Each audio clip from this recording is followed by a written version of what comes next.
السلام علیکم ورحمۃ اللہ وبرکاتہ بسم اللہ الرحمن الرحیم نحمده ونصلی ونسلم علی رسوله الکریم رب اشرح لي صدری ويسر لي امری واحلل عقدة من لسانی یفقهوا قولی سبحانك لا علم لنا الا ما علمتنا انك انت العلیم الحکیم.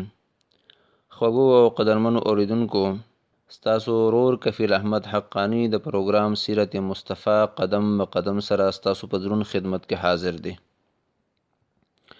قدرمنو او خوږو اوریدونکو، په تیر پروګرام کې موږ د نبی علیه السلام د نیکه محترم عبدالمطلب صاحب حالات شروع کړیو.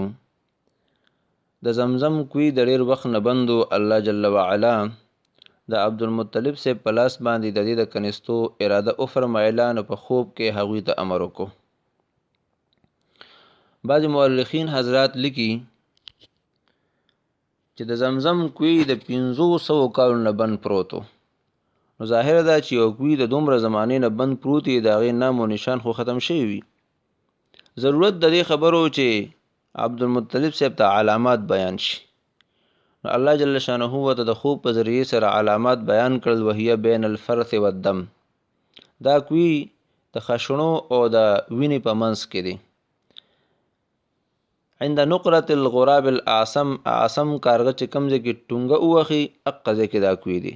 عند قرية النمل، د نمل د قریې په خوا کې. عبدالمطلب د خوب راپاڅېده په دې نیت باندې چې علامات راته وښودلی شو چې زه کوی وکنم، چې رالل یو علامه هم نشته دی. پریشانه دی چې کوم علامات ما ته خوب کې ښودلی شوي دي، په هغې کې خو یو علامه هم ما ته په نظر باندې نه ښکاري. په دغه زمانه کې به مشرکین د مکې د اساف او د نائله عبادت هم کو، د هغې په نوم باندې به قربانۍ کولې. اساف او نائله دا دوه بوتانو او دا په حقیقت کې د دوی تعلق د بنو جرهم قبیلې سره. اساف سړی و، نائله ښځه وه، دواړه د بنو جرهم قبیلې نه و. مکې مکرمې ته حج دپاره راغلي وو، ځای خالي اوده، نو خپلو کې بدکاري وکړله. الله جل شانه وله سزا دا ورکړه چې کاڼي ته جوړ کړل. عربو د عبرت دپاره کېښودل چې دې ته خلک ګوري، د دې نه عبرت حاصلوي او د کعبې شریفې په خوا کې غلط کار نه کوي. وخت تېرېده، عربو شرک شروع کړو، نو مشرکینو د دې اساف او د نائلې عبادت شروع کړو. دا اساف او نائله دا د عربو په نسبت باندې ډیره زیاته معظم بوتانو، د دې به تعظیم کو، د دې په نوم باندې به قرباني کوله. عبدالمطلب ولاړ دی په دې نیت چې علامات کم ځای دي. یو سړی راغی، څاروي ورسره و، د اساف او د نائلې په منځ کې حلال که، وینه توی شوله. هغه څاروي پاسېده، منډه یې کړه، لږ ځای پورې لاړه، هلته یې راقابو کو، څرمنه یې ترې وښکله، هلته یې خاښله وغورځول. عبدالمطلب صاحب پوه شو چې یو علامت خو ظاهر شو، دا وینه ده او دا خاښره دي. خو اوس د وینې او د خاښرو منځ کې خو فاصله ډیره ده، زه کوم ځای وکنم؟ یو کارغه راغی، اعصم کارغه. اعصم څه ته ویل کېږي؟ علامه زرقاني رحمت الله علیه د سهیلي په حوالې سره لیکلي دي چې الذي احدى رجلیه بیضاء. اعصم هغه کارغه ته ویل کېږي چې نور تور وي خو په خپو کې یو وخت په سپینه وي. یو کارغه راغی، تور کارغه دی، یو وخت په سپینه ده، او یو ځای کې ټونګه وهل شروع کړل، او هغه ځای کې ورته بیا د میږو هغه کلی او د میږو هغه کور هم ښکاره شو. پته ورته ولګېده چې د کنیستو ځای دا دی. د کنیستو اراده وفرمایله. په دغه وخت کې د عبدالمطلب صاحب صرف یو زوی و، حارث. نور زامن یې په دغه وخت کې نو. حارث یې ځان سره که کودال او بیلچې راواغشته چې ځای وکني. په لاره کې ورته قریش مخې له ورل، تپوس یې وکړو چې څه کې؟ دې ځای کې کوی کنم، الله جل شانه د خوب په ذریعې راته حکم فرمایلی دی او علامات راته ښودلی دي د خپل نیکه اسماعیل علیه السلام د زمزم کوی کنم.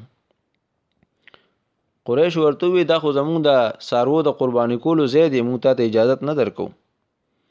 عبدالمطلب صاحب وفرمایل که تاسو اجازت راکوئ او که نه راکوئ، ما ته چې د کوم څیز حکم شوی زه به خامخا پوره کوم. حارث ته وویل ته دې رامنع کوه، زه دلته کوی کنم. قریش پوه شو چې دې خو په یو خبره هم نه منع کېږي، نه اجازت یې ورکړه. عبدالمطلب صاحب ځان سره حارث که، په خپله به یې ځای کنیسته او حارث به خاوره وړه، هلته به یې اچوله.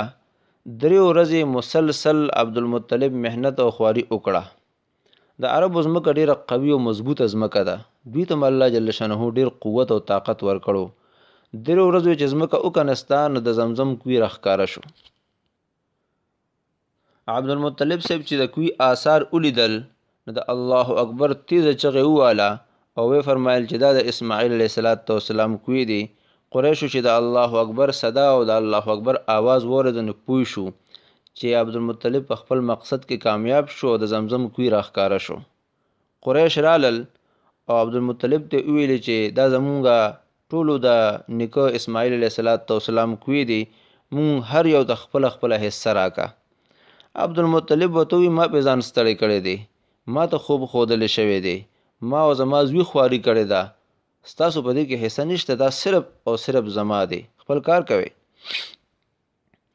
قریش نه منې کېدل هغې ورته ووایي چې موږ له پکې نیمه حصه راکړه ځکه چې دا زمونږ د نیکه کوی دی عبدالمطلب صاحب داسې یو انسان و چې امن پسند انسان و د جنګ او جګړې نه به ځان ساته ورته ویلې چې تاسو نه سمیږئ نو راځه په خپل مابین کې به یو حکم مقرر کو هغه به زموږ په مابین کې فیصله وکړي چې د چا په حق کې فیصله وکړه او څنګه فیصله وکړه ټول به منو قریش ورسره په دې باندې اتفاق وکړو د ټولو په دې باندې اتفاق راغی چې په سعد بن حزیم کې یو کاهنه ښځه وه هغې له ولاړ شو او په هغې به فیصله وکړو په دغه زمانه کې د کاهنانو به ډېر زیات عزت او احترام کېده د هغې په خبرو به خلکو یقین هم کو او د هغې فیصلو له به خلکو اعتبار هم ورکو نو دغه کاهنه چې په سعد بن حزیم کې اوسېده د دې تعلق د شام سره عبدالمطلب ځان سره د بنو عبد مناف یو څو سړي واخیستل او قریشو د هرې قبیلې نه یو کس واخیسته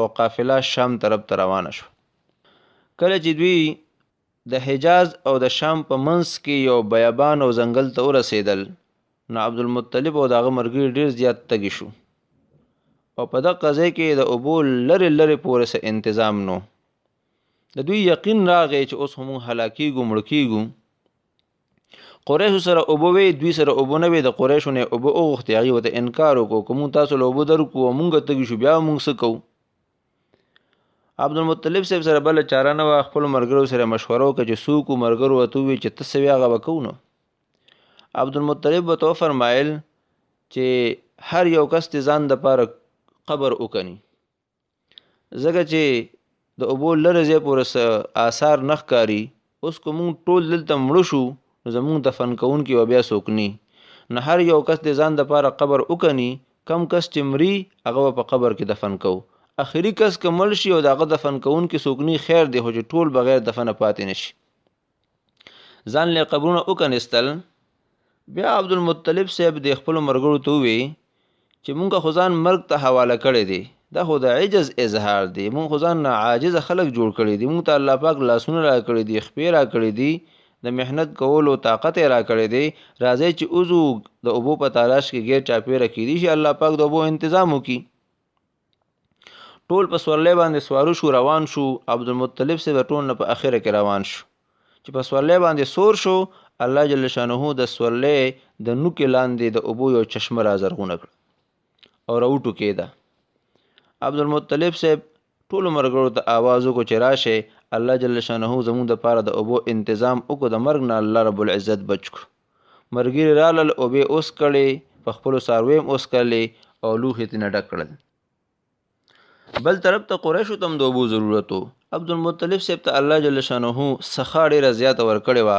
دی ونه ویلې چې قریشو موږ له اوبو نه وې راکړې موږ هم نه ورکو قریشو ته هم آواز وکړو راشئ تاسو ته هم د اوبو ضرورت دی الله جل شانه چشمه روغ کړي د دې نه اوبه استعمال کړئ قریش رالل اوبې اوس کړلې په خپلو څارویو هم اوس کړلې لوښي هم ډک کړل عبدالمطلب ورته وفرمایل چې راځئ چې کوم مقصد دپاره روان وو هغه کاهن یې له ورشو زموږ په مابین کې فیصله وکړي قریش ورته وویل فیصلې ته ضرورت نشته الله رب العزت زموږ په مابین کې فیصله وکړله په دې ځای کې چې مونږه مرګ ته پراتو مرګ ته نږدې ستا په واسطه الله جل شانه د اوبو چشمه را زرغونه کا د دې اوبو حقدار هم ته او په مکه مکرمه کې د زمزم د اوبو چشمم الله جل شانه ستا په واسطه باندې او ستا په ذریعه سره دوباره راوټو کوله د هغه اوبو حقدار هم ته موږ ستا سره په اوبو کې جګړه نه کوو د دې اوبو ته حقدارې د هغه اوبو ته حقدارې اوبو دې ستا مبارک شي راځي چې واپس ځو.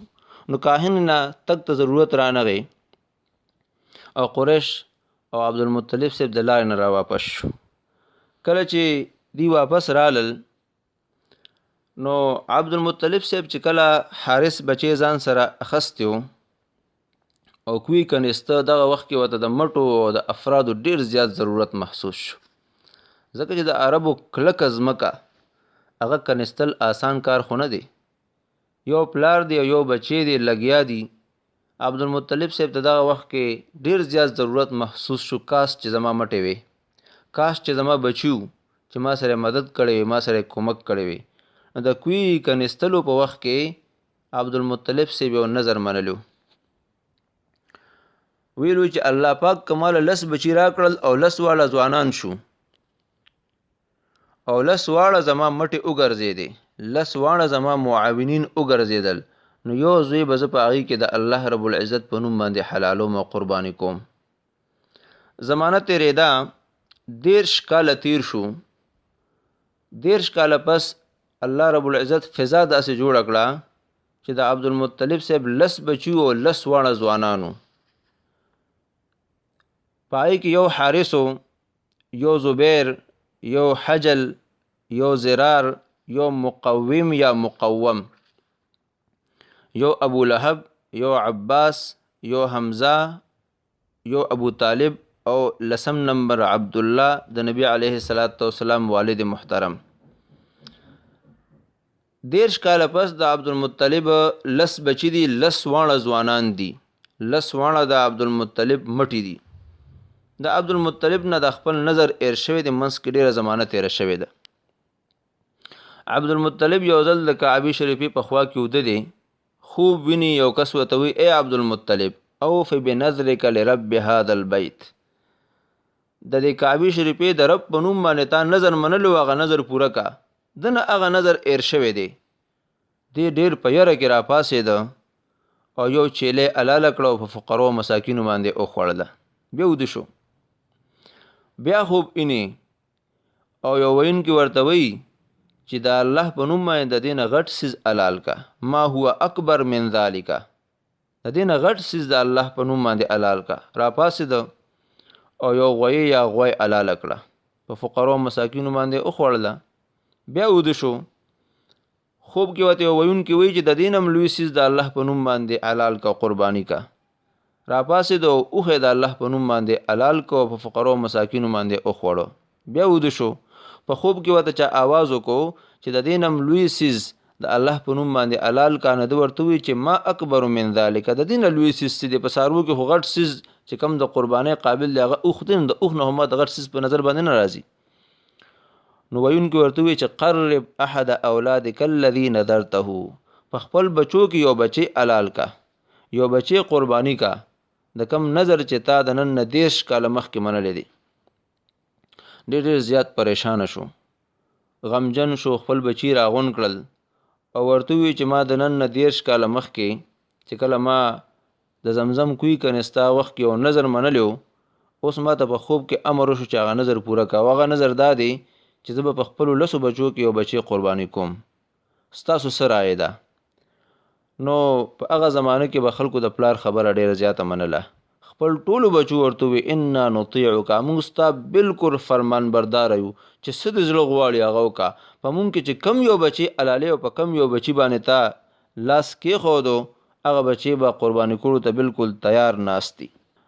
مورخینو حضراتو لیکلي دي چې دا وخت کې حضرت عبدالمطلب صاحب یو دعا وکړه، اللهم انی نذرت لک نحر احدهم وانی اقرع بینهم، ای الله ما په خپل بچو کې د یو بچی د قرباني کولو اراده کړې ده، زه په دې کې قرآن اندازي کوم، یا الله چې کم تا ته قریب وي هغه پکې راوباسي. خو د دې قرآن اندازي کولو نه مخکې چې کله عبدالمطلب صاحب د خپلو بچو په مابین کې قرآن اندازي وکړله، په قرآن اندازي کې د عبدالله صاحب چې د نبی علیه السلام والد محترم دی د هغې نوم راووته، او عبدالمطلب صاحب ته په ټولو بچو کې د عبدالله د ټول نه زیات ګران و. عبدالله صاحب د لاس ونیوه، چاړې راواغشته او اساف او نائلې طرف ته لاړه. ځکه چې دی به قرباني د اساف او د نائلې په منځ کې کوله. د اساف او د نائلې طرف ته روان شو چې عبد الله صاحب قرباني کی. د قریشو سرداران ورته مخې ته رالل او ورته وی سکه عبد المطلب صاحب ته هم ویل چې خپل نظر پوره کوم عبد الله حلالومه. قریشو سرداران ورته وی چې دې کار ته خو نه پریدو، ته به عذر پیش کې خپل رب ته. او د عذر پیش کولو مطلب د دې دو چې ته به د کاهنانو نه تپوس وکې که کاهنانو ته اجازت درک خو صحیح ده، او که هغه ته بل لاره وښوله نه هغه لاره به اختیاري عبد الله به نه قرباني کې. او که تا نن عبد الله قرباني که نو ته خو به یو نوی دستور او یو نوی طریقه شروع کې، بیا به هر سړی د خپل زوی د نظر منی او به خپل زوی به حلالي، دا خو به یو نوی طریقه شروع شي. او بعض مورخین حضرات لیکي چې دا عبد الله صاحب چې کوم خوریانی دي د نبی علیه السلام توریانی هغه ول مخې لراله او په جړا شي ورته چې دا خو زمون ډیر خوږ روړ دی د ما علالوا د په ځای باندې اوخان علال کا. بهرحال د لومبني قول مطابق دوی یو کاهن لاله، د هغه کاهن نوم بعض مورخین او حضرات قطبه ذکر کړي دي. دا په خیبر کې اوسېدا. دی دا فیصله وکړه چې موږ به دغه کاهن چې نوم یې قطبه دی هغې ته لاړ شو او هغې ته مسله مخې ته کیدو. هغې چې څه فیصله وکړه هغه فیصله به مونږ ته قبول. خیبر ته دی لاړل، هغې ته یې ټوله قصه وکړله. هغه کاهن ورته وویل چې ستاسو په ملک کې چې یو کس څوک قتل کړي د هغه دیت څومره دی؟ دی ورته وویل چې 10 اوښان. په هغه زمانه کې د قتل دیت 10 اوښانو. کاهن ورته وویل چې لاړ شئ یو طرف ته عبدالله کې او بل طرف ته 10 اوښان کې قراندازیو کې چې نوم د چا روزي. قراندازي وکړله، نوم د عبدالله روته، 10 اوښان یې ورسره نور زیات کړل. یو طرف ته 20 اوښان بل طرف ته عبدالله. قراندازي وشوله بیا نوم د عبدالله روته. 10 اوښان به زیاتول، قراندازي به کوله، نوم به د عبدالله روته. چې کله 100 اوښان پوره شو قراندازي وشوله نو د په قراندازي کې اوښان روتل. حضرت عبدالمطلب صاحب 100 اوښان حلال کړل او عبدالله د قربانۍ نه بچ. مورخین حضرات او محدثین حضرات لیکي چې دا 100 اوښان چې د قتل دیت مقرر شوی دی دا په دقه وخت کې مقرر شوی دی کله چې یو طرف ته عبدالله صاحب او بل طرف ته 100 اوښانو قراندازي کې 100 اوښان روتل. حضرت عبدالمطلب صاحب 100 اوښان حلال کړل نو دیت 100 اوښان مقرر شو. الله جل شانه حضرت عبدالله صاحب د قرباني کېدو نه بچ که. د حضرت محمد صلی الله علیه وسلم په پلارانو کې 2 پلاران داسې دي چې الله جل شانه د قربانۍ نه بچ کړي دي. د دې وجه نه نبی علیه السلام فرمایي انا ابن الذبیحین، زه د 2 حلال کړی شوي بچی یم. زما په پلارانو کې 2 پلاران داسې تیر شوي دي چې د قربانۍ کولو لپاره پیش کړی شوي دي خو الله جل شانه د قربانۍ نه بچ کړي دي. یو حضرت اسماعیل علیه السلام دی مشهور او تفصیلی واقعه ده چې ابراهیم علیه السلام ته حکم وشو خپل زوی حلال کا او دا زما په نوم باندې قرباني کا. ابراهیم علیه السلام د قرباني کولو اراده او فرمایله. الله جل شانه اسماعیل علیه السلام د چړې دا لاندې نه بچ ک. نو یو ذبیح هغه حضرت اسماعیل علیه السلام دی. د دې وجه نه اسماعیل علیه السلام ته ذبیح الله ویل کیږي. دی گویا د الله په نوم باندې حلال شوی دی. او بل ذبیح هغه حضرت عبدالله صاحب دی چې عبدالمطلب صاحب د حلالولو او د قرباني کولو اراده فرمایلی وه خو چونکې الله رب العزت به د شانه د حضرت محمد صلی الله علیه وسلم پیدایش کوي چې د ټول عالم د پاره به رحمت ګرځي نو الله جل شانه دی هم د ذبح کولو نه او د حلالولو نه بچ که.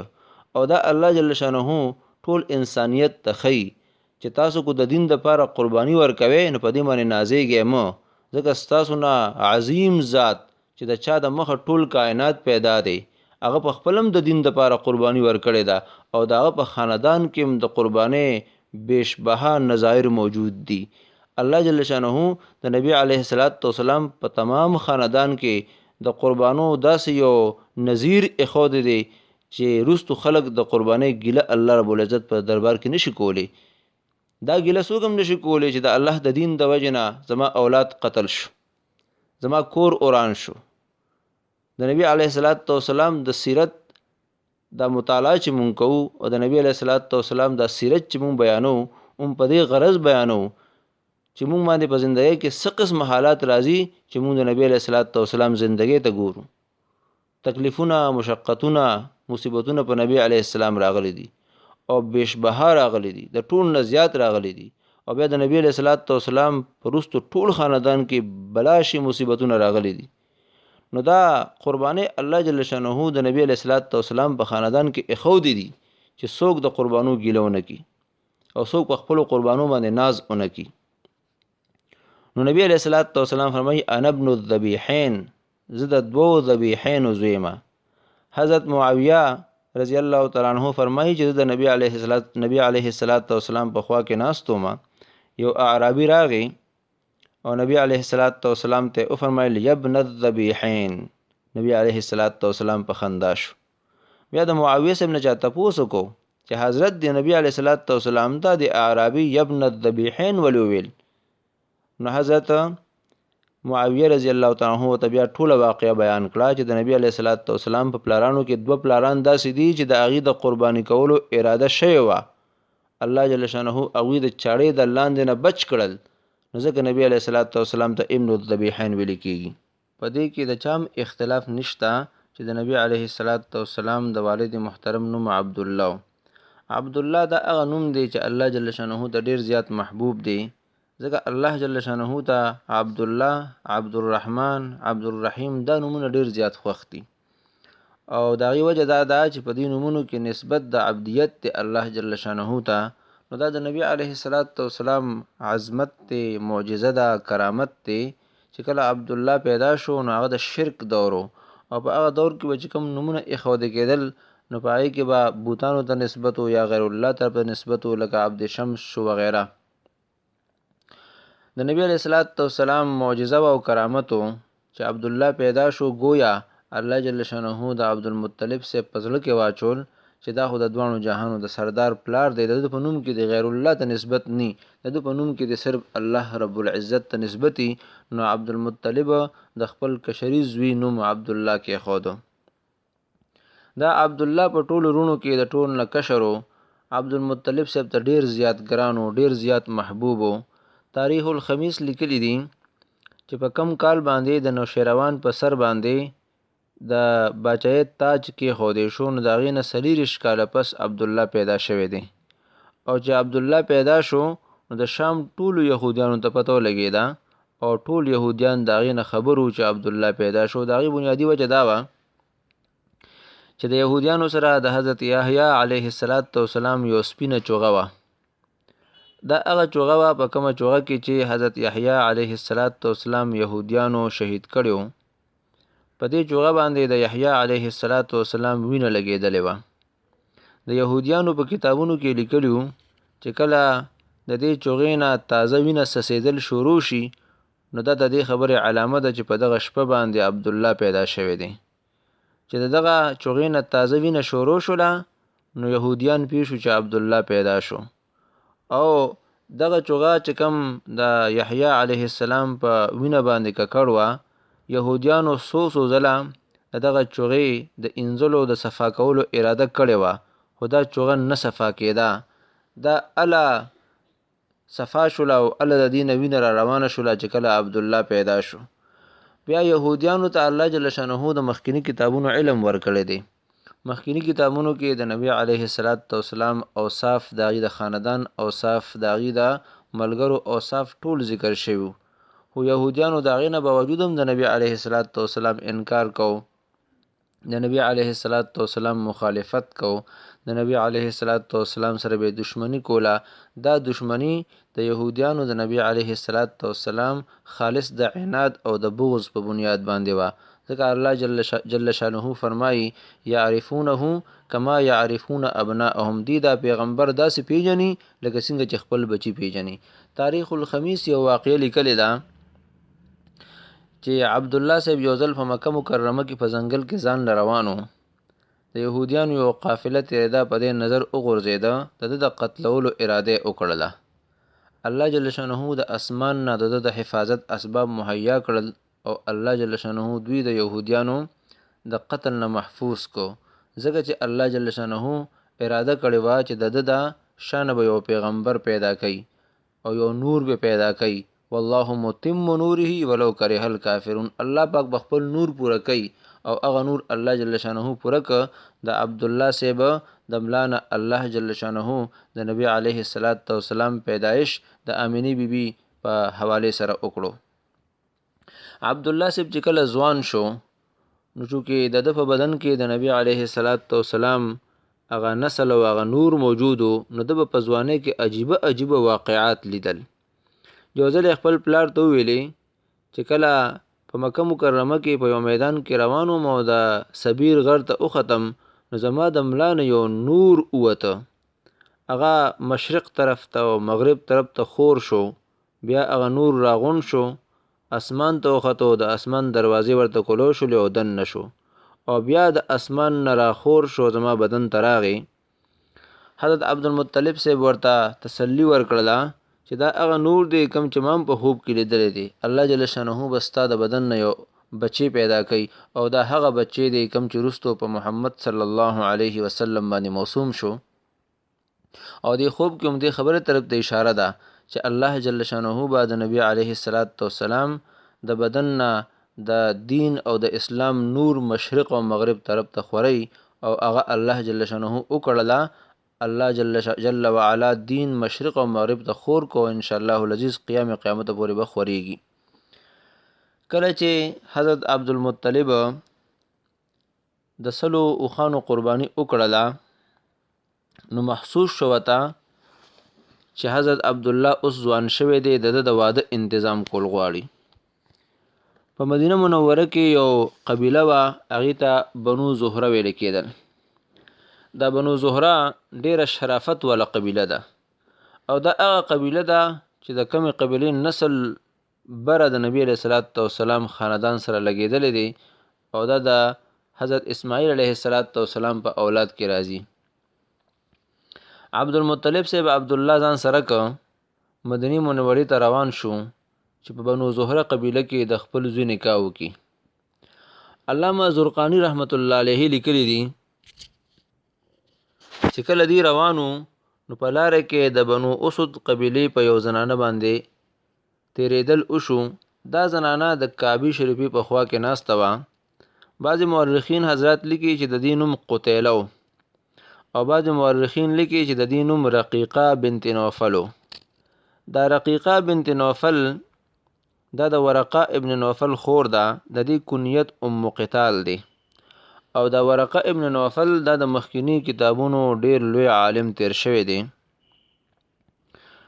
د رقیقه بنت نوفل با د خپل رور نه د نبی علیه السلام باره کې خبرې اورېدې چې په دې امت کې به یو پیغمبر پیدا کیږي او د هغه پیغمبر ټول حالت مخکینی کتابونو کې تیر شوی دی.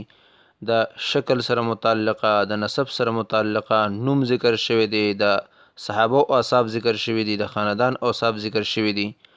نو دې زنانه رقیقه بنت نوفل با د خپل رور نه د نبی علیه السلام باره کې اورېدل چې په دې امت کې به یو پیغمبر پیدا کیږي. د دې زنانه چې په عبدالله باندې نظر وغورځېده نه عبدالله ته الله جل شانه ډېر اعلی پایه والا حسن ورکړو ځکه چې د نبی علیه السلام والد محترم دی. دې زنانه چې عبدالله ته وکتل نو د عبدالله په تندي کې ورته د نبوت هغه نور ښکاره شو. زړه کې خواهش پیدا شو چې الله جل شانه د نبوت دغه نور د عبدالله د بدن نه زما بدن ته منتقل کی. نو عبدالله ته ویلې چې ستا په ځای باندې چې پلار کم سل اوخان حلال کړي دي هغه سل اوخان به زه تاله درکم خو ته ماته نږدې شه زما ضرورت پوره که. او غرض یې ده چې ما سره نکاح وکړه، ما سره واده وکړه چې ستا د بدن نه هغه نور زما بدن ته را منتقل شي. حضرت عبدالله صاحب ورته وفرمایل چې انا مع ابي ولا استطيع خلافه ولا فراقه. زه خو دې وخت د خپل پلار سره یم، نه د خپل پلار د مخالفت طاقت لرم او نه د هغه نه د جدا کېدو طاقت لرم. پلار سره روان یم چې پلار مې کم ځای ته بوځي او کم ځای کې راله رشته کوي د هغه مخالفت نشم کولی او نه د هغه نه جدا کېدی شم. او ورته وویلې چې اما الحرام فالممات دونه، د حرام کار نه ماته مرګ زیات خوښ دی. د نبی علیه السلام په خاندان کې په پلارانو کې چا حرام کار نه دی کړی، ځکه نبی علیه الصلاۃ والسلام فرمایي چې زه د نکاح نه پیدا یم، زما په پلارانو کې ټولو نکاح کړی ده، چا صفاح او بدکاري نه ده کړې. نو دې ته انکار وکړو. بیا علامه زرقانی رحمت الله علیه یو بله واقعه لیکي چې کله حضرت عبدالله د عبدالمطلب صاحب سره روانو، نو په لاره کې په یو کاهنه ښځه باندې تېرېدلو شو. د خثعم قبیلې سره تعلق او دا زنانه چې دا د دې فاطمه بنت مر نومو، دا یهودیه وه او ډېره زیاته عبادت کوونکې او پاک دامنه ښځه وه.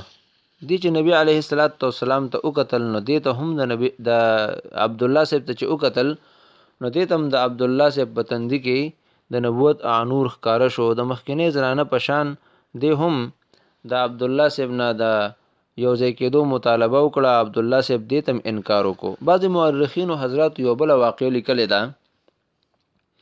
په عربو کې یو زنانه وه، الله جل شانه ورته حسن و جمال هم ډېر زیات ورکړو او نسب هم ورته الله جل شانه د اعلی پایې ورکړو، شریف نسب سره تعلق ساته.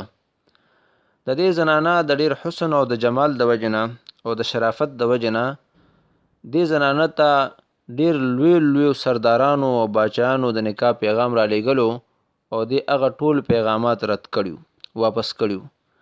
د دې زنانه چې په عبدالله صاحب باندې نظر وغورځېده، نو د نبوت هغه نور ورته ښکاره شو. عبدالله صاحب ته وویلې چې ته خپل پلار زمونږ کور ته د نکاح دپاره راولېږه، زه تا سره نکاح کوم. عبدالله صاحب لاړ، خپل پلار ته وویلې. پلار ډېر زیات خوشحاله شو چې دا خو داسې زنانه ده چې د ډېرو لویو سردارانو او د ډېرو لویو باچایانو رشتې دې رد کړي دي او تا ته په خپله د رشتې دپاره ووایې، دا خو ډېره د سعادت او د خوشحالۍ خبره ده. عبدالمطلب صاحب ځان سره بچی واغسته، د نکاح د پیغام دپاره لاړه. هغه خلکو د عبدالمطلب صاحب او د عبدالله ډېر زیات اعزاز وکړو، ډېر زیات اکرام یې وکړو، ډېر زیات عزت او احترام یې وکړو. چې کله عبدالمطلب صاحب د نکاح پیغام وکړو، نو پلار یې وویل چې جنۍ د نکاح نه انکار وکړو. عبدالمطلب صاحب خفه شو چې مونږ خو شریف خلک وو، تاسو مونږ په ساسې خندا راغستې ده. په خپله هم راته ووایي چې راشه نکاح کوو، اوس چې د نکاح پیغام مروړو نو تاسو راته انکار وکړو. عبدالمطلب صاحب خفه شو. جنۍ خبر شوله، جنۍ ته خبره ورسېده. هغه جنۍ راله او عبدالمطلب صاحب ته ووایي چې ستا د زوی نکاح کړی ده، هغه ورته او نکاح کړی ده د آمنې بیبي سره. هغه زنانه ورته ووایي چې کم وخت ما ده ته د نکاح پیغام ورکړو، نو هغه وخت د ده په تندي کې د نبوت نور دی، ما ته پکې نور ښکارېده. اوس چې دی راغی، هغه نور ما ته نه ښکاري، داسې ښایېږي چې هغه نور د ده نه د ده بیبي محترمې ته منتقل شوی دی. ما ده سره نکاح د ده د ذات د وجې نه کوله، ما ده سره نکاح د هغه نور د وجې نه کوله کوم چې ما ته د ده په تندي کې ښکاره شو. چې هغه نور نشته، نو ما ته اوس د ده ضرورت هم نشته، تاسو خفه کېږئ مه. بهرحال حضرت عبدالمطلب صاحب عبدالله ځان سره که مدینې منورې ته لاړه چې د خپل زوی نکاح د بنو زهره قبیلې د یو زنانه سره وکړي. په بنو زهره قبیله کې دوه وروڼه وو، د یو نوم وهب او د یو نوم وهیب. د وهب لور وه، د هغې نوم آمنه، او د وهیب لور نوم حاله. د آمنه بیبي د خپل پلار په پرورش کې نه وه، دا د خپل تره وهیب په پرورش کې وه. عبدالمطلب صاحب د عبدالله نکاح د آمنې بیبي سره وکړله. د آمنه بیبي په دغه زمانه کې د ټولو نه زیات ښه نسب والا او ډېر شرافت والا زنانه وه. الله جل شانه دې ته شرافت هم د اعلی پایې ورکړو، حسن هم د اعلی پایې ورکړو او طهارت هم ورته د اعلی پایې ورکړو. نو د خپل زوی نکاح د آمنې بیبي سره وکړله او په خپله یې د آمنې بیبي د تره لور د وهیب بچی حاله سره وکړه. حاله سره نکاح وکړه او الله جل شانه هم د دې حاله نه عبدالمطلب صاحب ته حمزه او صفیه ورکړې ده. دو بچی ته پیدا شو، حمزه رضی الله تعالی عنه او صفیه بیبي. او د دې بنیادی وجه دا جوړه شوله، مورخینو حضراتو لیکلی دي، علامه زرقانی رحمت الله علیه نقل کړي دي چې حضرت عبدالمطلب صاحب یو ځل د یمن په سفر باندې تلو د یخنۍ موسمو د یهودو یو عالم سره ملاقات شو. هغه به د زبور قرائت کو. دته چې وکتل نو پته ورته ولګېده چې د په تندي کې د نبوت نور شته دی او د په نسل کې به پیغمبر راځي. نو دغه عالم او دغه حبر عبدالمطلب صاحب ته وویلې چې تاسو ما ته اجازت راکړئ زه ستاسو د بدن بعضې حصه لیدل غواړم. عبدالمطلب صاحب ورته وویل څه خبره نه ده خو عورت به مې نه ګورئ. هغه ورته نه زما عورت سره کار نشته خو د بدن بعضې حصه ستاسو زه کتل غواړم ما ته اجازت راکړئ. اجازت یې ورته ورکړو. هغوی د مرۍ سره د ښي طرف ته او ګس طرف ته کپړه لرې کړه او دا حصه وکتله او بیا ورته وویلې چې زه ګواهي ورکوم چې ستا په یو لاس کې باچایي ده او په یو لاس کې د نبوت دی. نو سرداری او باچایي دا خو عبدالمطلب ته الله جل شانه ورکړې ده خو ستا په یو لاس کې نبوت دی مطلب ستا په نسل کې به نبی پیدا کیږي. او زما ګمان دا دی چې دغه نبی په بنو زهره قبیله کې پروت دی. یعنی ستاسو د نسل نه به دغه پیغمبر بنو زهره قبیله ته منتقل کیږي او ستا په نسل کې به بچی پیدا کیږي. نو دغه یهودي عالم دته وویل چې ستا بیبي شته؟ ده ورته وویل چې نن ورځ کې زما بیبي نشته مطلب زما ښځه وفات شوې ده. نو دغه عالم ورته وویلې چې واپس شه بنو زهره قبیلې ته لاړ شه او هلته نکاح وکړه کیدای شي الله جل شانه تا ته د هغې نه یو بچي درکړي او هغه بچي الله جل شانه پیغمبر وکړي. نو په دې بنیاد عبدالمطلب مدینې منورې ته لاړه خپله نکاح د حالې سره وکړه دا هم د بنو زهره د قبیلې نه ده او د خپل زوی نکاح د آمنې بیبي سره وکړه د دې تعلق هم د بنو زهره قبیلې سره دی. بیا چې کله الله جل شانه د آمنې بیبي د بطن نه د دوانو جهانو سردار حضرت محمد صلی الله علیه وسلم پیدا کو نو قریشو به ویلي فلجع عبدالله علی ابیه. عبدالله په خپل پلار باندې کامیاب شو. عبدالله ته الله جل شانه کامیابی ورکړه. کامیابی ټوله په ټوله د عبدالله لمنې ته راله ځکه چې الله جل شانه د عبدالله د شانه د آمنې بیبي بدن ته د نبی علیه السلام هغه نور منتقل که او عبدالله د نبی علیه السلام پلار وګرځېده. کله چې د عبدالله صاحب نکاح د آمنې بیبي سره وشوله نو علامه زرقاني رحمت الله علیه لیکلی دي چې کله عبدالله صاحب واپس راته نو په امقه زنانه باندې تیرېدلو شو.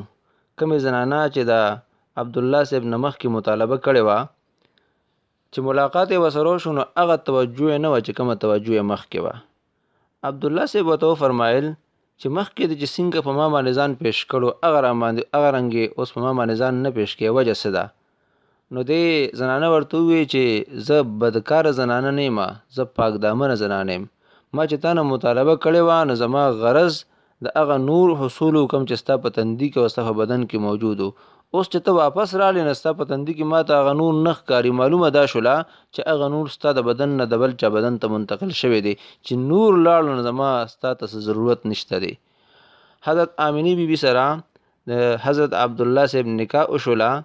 3 ورځې حضرت عبدالله صاحب د آمنې بیبي سره تیرې کړې او په دغه 3 ورځو کې الله رب العزت د عبدالله صاحب د بدن نه د آمنې بیبي بدن مبارک ته د نبی علیه السلام هغه نور منتقل کو.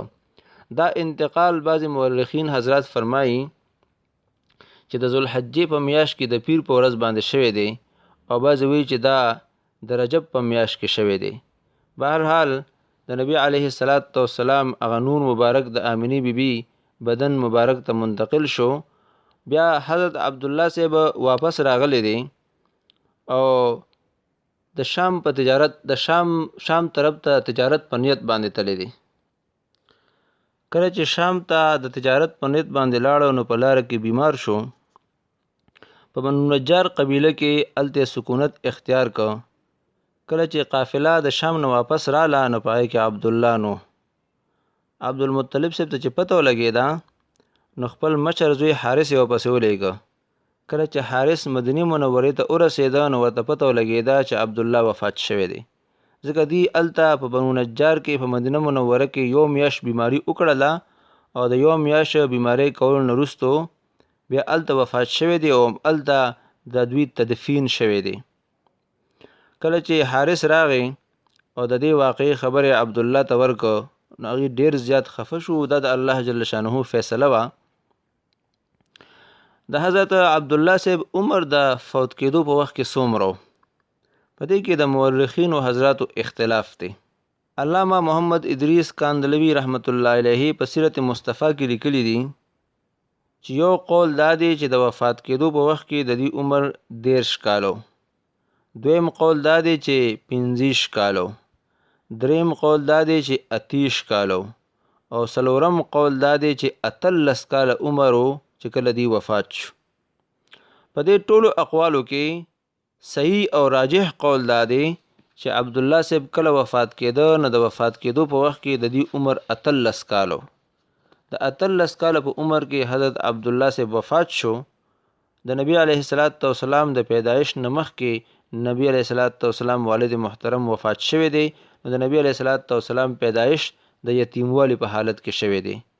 چې کله عبد الله وفات شو نو په هغه وخت کې داغه نه 15 اوخان، یو څو چیلې او یو وینځه چې داغي کنیت ام ایمن دی هغه ته نه پاتې شوی دا نوم برکتو. دا د عبد الله صاحب ترکوه چې کوم نبی علیه الصلاۃ والسلام ته پاتې شولا. بیا د حضرت محمد صلی الله علیه وسلم پیدایش په کم کال باندې شوی دی د سره متعلقه خبره دا به ان شاء الله العزیز را روان پروګرام کې کوو. د پروګرام ټیم ختم دی. زه ستاسو نه اجازت غواړم. السلام علیکم ورحمت الله وبرکاته.